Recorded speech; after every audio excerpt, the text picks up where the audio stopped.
Here with undefeated Golden Boy star Tristan Kalkreuth, 18-year-old, 6'4". You were one of those guys who actually decided to go pro instead of going to the Olympics. I know that was a dream of yours. If you could kind of take me back a little bit of when you made that decision, and now with Japan, kind of the Tokyo Olympics being back for 1 year, do you think that kind of cements that you made the right choice? Oh, definitely. I talked behind my team, and before we made before we made that decision, we were certain that it was gonna really impact, ourselves. We knew that was the right decision, and obviously, finding the Olympics always been a dream since I was an amateur, but I was just a bit too early to compete or qualify, and I didn't really see a need to wait till the 2024 or 2022 Olympics. So I was like, I have 103 fights, so plenty of experience. Just why not go pro? You Yeah, know. definitely. Now you're part of Golden Boy. You're one of those crown jewels within that promotional company. What was the reasoning that you decided to go with Oscar and team? Oscar always been a man. Always looked up to Oscar. Seen a lot of his fights since I was an amateur, and we had multiple offers from main event, potentially PBC and Matchroom, and it was down to Matchroom or Golden Boy, and we just kind of exchanged contracts, see the who has the best offer. Talked with my team, Ronnie Shields, who's now is my head trainer, and my pops and Coach Rilliford and Lester Bedford, and everybody was just leaning towards Golden Boy, so we just went with Golden Boy, and it really impacted me. Yeah, definitely. Well, you have 5 fights under your belt. 2 this year. You were one of those lucky guys that was able to get to win. Before this pandemic took effect. How's that relationship with Golden Boy, and how do you assess it so far? It's good. I'm happy. I got a fight in right before this happened. Thanks to Golden Boy, they were still, even though it was a Golden Boy card, but they're still able to provide me a purse after my fight. And funny fact, the week after, we tried to get another fight in, which was moving up to 6 rounders, and it was good to go. About maybe 2 days after, they said it was canceled. So I look back and I'm just like, man, I'm happy. I had about 4 fights within 3 months, so I'm very grateful. Yeah, definitely. We saw you in action at the Canelo Kovalev in November 2nd, I believe, in Vegas. We were one of the early first fights. Usually when Golden Boy puts a prospect at that kind of stage, he kind of sends a message to the boxing community. Look, this is the guy you got to keep an eye out. For those boxing fans who don't know you as of yet, how would you describe your style? Uh, you know, that's a good question. I normally leave that to the fans. I read a couple articles, and the article was saying, boxer puncher and things like that. But me personally, I think I could be slick, quick. From my last fights, I've basically been pretty aggressive. We're going forward behind my jab, and you know, and just being, when I do have to, just being slick and quick. But I probably describe myself as a boxer puncher. Yeah, a lot Yeah, of people within Golden Boy describe you kind of like a Muhammad Ali. Do you sense that yeah. in your game that you have that slickness, that footwork, especially with the height being 6'4" and only 18 years old? You might be able to grow to 6'5", 6'6" before you turn 21. Do you Oh, see definitely. similarities between you and Ali? Yeah. I, obviously, yes, I do see that the feet work and things like that, because I do have capability of being slick, quick, working my jab. But I really think that the similarities came from just my physical appearance, my height, my looks, and my length was kind of really compared to Muhammad Ali. And it's an honor being able for people to relate me to Muhammad Ali. It's an honor, because when you speak of boxing, that's who you're speaking of, is Muhammad Ali. Yeah, definitely. Now, what kind of pressure does that give you, or motivation that at such a young age, they're doing the comparison to Ali? Do you think you have to go that extra work, to prove people that you do belong in that conversation? Oh, definitely. I want to say really puts pressure, but excitement. It gets me excited. It gets me excited to push myself harder. I know that every camp I have to push myself even harder, because there's a target on my back.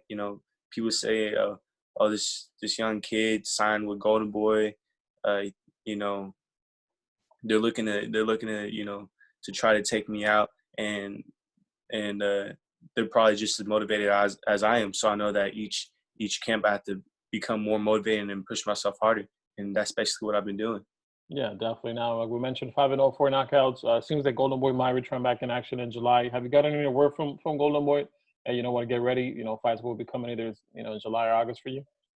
Definitely. I was told maybe late June. Uh, it was maybe here in Texas at the Bomb Factory. Okay, cool. And I know that when they return, it might not be a huge fan base inside the arena. Maybe not even a fan base at all. So I know it'll be different because as you see, my fight in San Antonio, there's a huge fans, and that's basically me personally is what I get my adrenaline from, my boost. Because before while you're about to enter the ring walk, that's one of the quietest moments in boxing is right before you enter the ring walk, and right before I enter the ring, and right before I walk out, it's the fans that really give you that extra kick, that extra motivation, and for the fans might not be there, I have to mentally install that in my brain that they might not be here, but there's gonna be a lot watching on the Zone, which is a really huge network, and so regardless, it's just gonna be exciting. Me personally, man, I'm just ready to fight.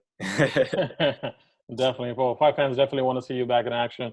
Now, when you look at your height, your build, we see you fight at 181, I believe, at some point, and then 200 pounds around that.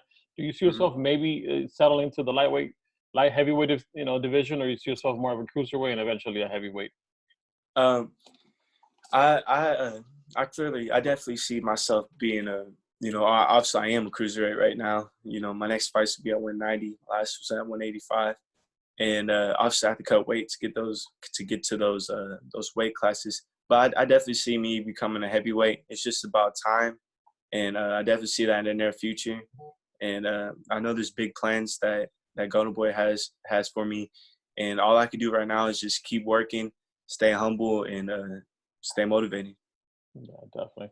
Now, when you look at your height, like there's also Diego Pacheco, who could be a middleweight, super middleweight, also light heavyweight, and then you have Sebastian Fundora, who I don't know if you know how I don't know if you're familiar with him, but he's From the lives down. UK, right? He's actually here from the U.S. He's an American, I think Spanish, Mexican, Cuban. He has like four different. Yeah, he fights on PBC on Fox. He fought at the last Wilder Fury pay-per-view portion. There's this huge dude, 6'6", but he slims down to Oh, 154. Yeah, oh yeah, I know you're yeah, talking. He's small. the Terran Oh, Inferno. Yeah, exactly. You feel like, man, you eventually though, when the time is right, maybe matching up with either one of those guys. yeah, Diego. I know Diego. We were on the same team, and I know he fights at, I believe, 160, 165, if I'm not mistaken. Yeah, I think he's super. Yeah, I think the last one in Texas. I think you were at that card at the Jesse Vargas, Mikey Garcia card. Yeah, yeah, Yeah. Diego. Yeah, I know Diego. Diego's my bro. But eventually, obviously, uh, all the boxing, all the boxing fighters, eventually we might have to face each other one day, and that's really something that I'm not really afraid about or worried about. I know about that time that comes, I'll be 100% ready, 100% focused. But if you're aiming more towards Diego, I really don't think that I might ever really fight Diego because I'm moving up to heavier weight classes, and Diego's 160. I know we have similar heights and things like that, but Diego's 116, and right now I'm cruiserweight, and in the near future I'm gonna be working my way to heavyweight. Yeah, definitely. I know he has his in the past obviously a goal, to win the title 160, 168, and eventually he said, oh, as a heavyweight once he gets a little bit older. So hopefully 10 years from now we can see that matchup and it could be a great fight if it makes sense. Yeah. Yeah. When you look at your division right now, who do you think is the top dog? Obviously, Usyk, was the undisputed champion in cruiserweight. He decided to go up to heavyweight. Who do you think right now is the top fighter at that weight class? To be honest, in the cruiserweight, I don't really know too many champions. I know there's not a champion from USA. Uh, I know there's probably like a couple cross seas in the Yeah. UK and Europe, but I know I'll probably know one dude, and he's a black fighter, and I know he has like this signature step back right hand, and I forgot his name, but that's the only one. That's the only one I really know so far. Yeah, definitely. Who do you look as far as not just within Golden Boy? Obviously, you have Canelo. What type of what type of fighters do you kind of look up to and emulate your game who are active today? You know, I have a couple. You know, my greatest fighters all times, our greatest fighters in general. You know, obviously Pernell Whitaker. I like Pernell Whitaker for his great defense. I like Canelo for overall, fighter. He could counter, he could box, he could pressure. And I also like Jamal Charlo for his aggression, his power punching, and I was a real big fan of George Foreman. I was a real big fan of George Foreman. It was just unique how he fought. You know, he would pin you, and then he would his arms would just reach all the way back and land some crazy, power shots, things like that. So those were my four top fighters. Yeah, being in Texas, have you met Big George Foreman?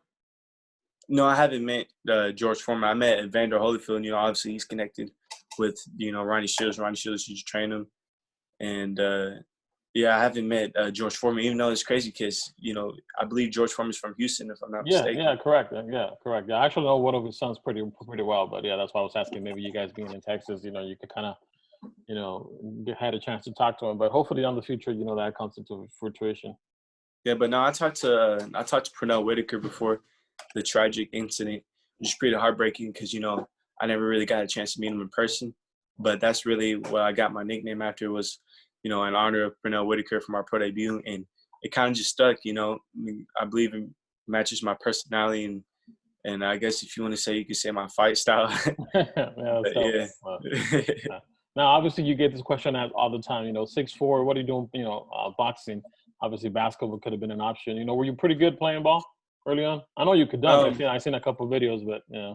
Yeah, I could dunk. I mean, I'm just athletic overall. Me personally, I felt like I could have been pretty talented at a couple sports, multiple different things. But according to my pops, he said that's one of the things he made. That's one of the mistakes that he made was trying too many different sports. Because there's only one sport you're really going to be good at. And I tried basketball and things like that. I was decent, but I didn't feel like it really stick to me. And just one day, I just went to the gym, and the coach was real impressed with my length and my height, and I just stayed dedicated in boxing for about 9 years, and now I signed with Golden Boy. So I really think boxing chose me though. I really truly think boxing chose me. Yeah, that's great to hear. Well, you definitely have a big future ahead of you. We look forward to seeing you back in action. Lastly, if I could just get one prediction out of you, obviously you're a big fan of Jamar Charlo and Canelo. It's a fight that fight fans want to see. If it comes to fruition, who do you give the edge coming into that kind of fight? I seen Jamal train. He trains, with extreme intensity. He works hard. It's going to be a good fight. I can't wait to see it in the near future.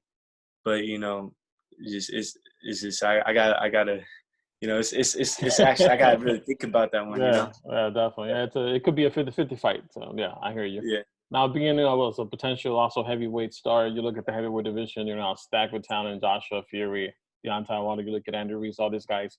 Who do you think is the best heavyweight fighter today? I know potentially is I don't know if you know FA. He trains for Ronnie. Oh yeah, definitely. Yeah, FA has a lot of potential, but right now it's between Tyson and Anthony Joshua. It's between them. I always been a huge fan of Anthony. I always been a huge fan. Coming up, I seen Anthony as a heavyweight. So I always been following Anthony Joshua, and I never really heard of Tyson until he fought. I forgot who he fight. I think it was Klitschko. Yeah, Klitschko. I never really heard of Tyson until he fought Klitschko, and Klitschko's actually one of my other heavyweight. I like how Klitschko fights for a heavyweight. But yeah, I say Anthony Joshua. But we got to see when he fights Tyson Fury, because Tyson he really knows how to box. He really knows how to move around the ring, and that's pretty hard for other heavyweights to do. Yeah, definitely. Well, I know you just mentioned F.A. Akbar also being a Texan guy. That guy, every time I see him, I'm always impressed with his power. He's actually one of those guys that could be underrated at the heavyweight division.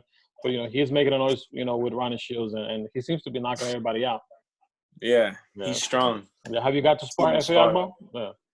No, I haven't. Not the big FA, but I sparred the cruiserweight.